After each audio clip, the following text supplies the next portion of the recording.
गुण को नहीं गा सकते तो बताएं कैसे? बोल भैया, ऐसे अच्छा तू मेरे पास बढ़िया रहेगा, हमारे यहीं निवास कर ले। तो अंत समय रघुपतिपुर जाई, जहाँ जन्म हरि भक्त कहाई। तो दिव्य आत्माएं कहने का मतलब ये है, हम ही बता रहे हैं कितना बड़ा अहंकारी जी, और जैसे सतगुरु को स्वीकार किया तो क्या हुआ, सारा अहंकार कट गया ना सारा। इसीलिए हम कहते हैं कि जीव को क्या फायदा है, सबसे बड़ा फायदा है। हम लोग बोलते हैं गुरुजी के मंत्र लेके अपने घरे रहो, वशिष्ठ जी लिए जाइए, नवरात्र का जरूरत है, टेलर लिए जब होश पड़ी तब चले जाइए। हाँ क्या पूछे एक बार देखिए, आदमी का दिमाग हमेशा हम देखते हैं खुरापाते सोचता है। गुरु बनाने से क्या फायदा, पूजा करने से क्या फायदा, ठीक है? अरे कलयुग है ना, एक धर्म कर्म नहीं, इसमें प्रवेश होता है। देखिए लोग कहेंगे अरे क्या बताएं, भगवान हमको दिया ही क्या, हमको भगवान क्या दिए, उनका भजन करें। देखिए एक महाराज जी थे, क्या थे, खूब मोटे थे, कहतना खूब मोटे थे, बैठे हुए थे। अरे नहीं, हमसे भी मोटे थे भाई, इतना मोट की मन 4 जने मिले तब उठी है। तो महाराज जी बैठे हुए थे, तब तक एक दीक्षा लेने वाला आदमी है, लेकिन पहलवान, कैसा, पूरा हट्ठा कट्ठा पहलवान, दंड करे, बैठक करे, सपाट खींचे, योगा करे, पाक गजब की चेहरा, अच्छा लंबा चौड़ा ताकत, लेकिन उसके पास धन नहीं था। क्या था? स्वास्थ्य था, बल था ना। गुरुजी के पास आकर बैठ गया, और गुरुजी के पास आकर बैठा तो बोला, क्या बोले गुरुजी, क्या बोले, ये यज्ञ कराते हैं ना, ये यज्ञ, और इतने लोगों को भोजन। अरे हमको भगवान पैसे भी नहीं दिए गुरुजी, नहीं हम, अरे हम इसे इतने का कई लोगों को दे देते, खिला देते, ऐसा यज्ञ तो एक करते हो जाता, और आप हो, अरे इतना रुपया रखकर प्रणाम करते कि आप भी जानते कि कोई हमारा चलवा है। शिकायत है कि ना, ठीक है ना, चलवा है। अब सच्ची धन दे दिए हैं सुकृत को, सच्ची धन दिए हैं सर्वात्मा, सच्ची धन दे दिए हैं वो मतंग जी, और हम क्या करें, हम को धनवा देकर देखे तो क्या करते हैं। वो चला गया, गुरु जी हंस करके कुछ बोले नहीं, ठीक है चला गया। तब तक एक सेठ जी आए, अरबपति आदमी, कौन, अरबपति आदमी, फेफड़ा हांफते थे, चलने की हिम्मत नहीं थी, आए किसी तरह से गुरुजी के पास बैठ गए। अरबपति आदमी गुरुजी के पास बैठ गए और बोले, क्या बोले गुरुजी, हम क्या बोले, आज देह साथ नहीं दे रही है, आज देह साथ दे देना तो आपका पैर दबाते, आपका चरण पखारते, आपका कपड़ा साफ करते, आपका खड़ाऊं साफ करते, लेकिन क्या करें, शरीर साथ नहीं दे रही, झाड़ू लगाते, आपका बिस्तर करते, क्या करें, दया नहीं है आपकी कि हम ठीक हो। अरे हम नहीं खांस रहे तो अरबपति व्यापारी खांस रहा था, हम बता रहे।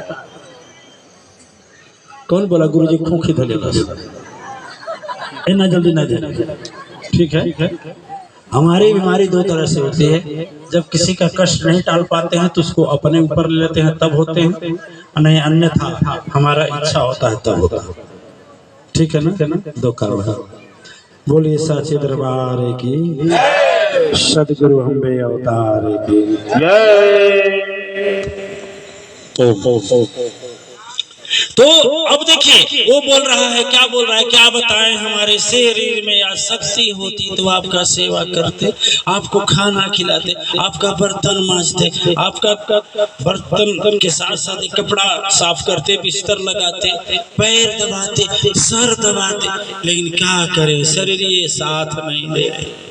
अब देखना जिसका शरीर साथ दे रही है वो बाबा जी को क्या दिखा रहा है, नहीं समझ रहे हैं। जिसका शरीर साथ दे रही है वो गुरु जी को दिखा रहा है पैसा की, पैसा तो तब दे। आज जिसको धन दिया हुआ है प्रभु ने, जिसको धन दिया है दिव्य आत्माएं, वह दिखा रहा है कि शरीर ठीक रहता तो ये नहीं बोल रहा कि नौकर लगा दे, होता कि नहीं, चाहे वही यज्ञ हम करा दे, नहीं। देखिए यही आदमी हमेशा सोच नेगेटिव रखता है दिव्य आत्माएं, और जब नेगेटिव रखता है तो वही नेगेटिव उसको धर्म और सत्य से दूर करती है। और जब हमारे पास सदगुरु होते हैं ना, तो जब सदगुरु होते हैं तो वही इसको दूर करते हैं। देखिए सदगुरु एक ऐसी ऊर्जा है, ऐसी शक्ति है, ऐसी उसके पास कैपेसिटी देने का पावर है जिसको हम बोलते हैं ट्रांसफार्मर।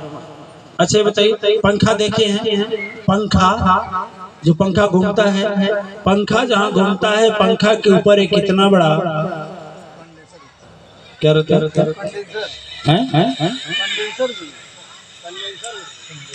अरे हम भी जा रहे हैं कंडेंसर, 3 बेर चले तब वो 4 बेर चले जे बताए वाला बा ओकर मैंडम कुल भर।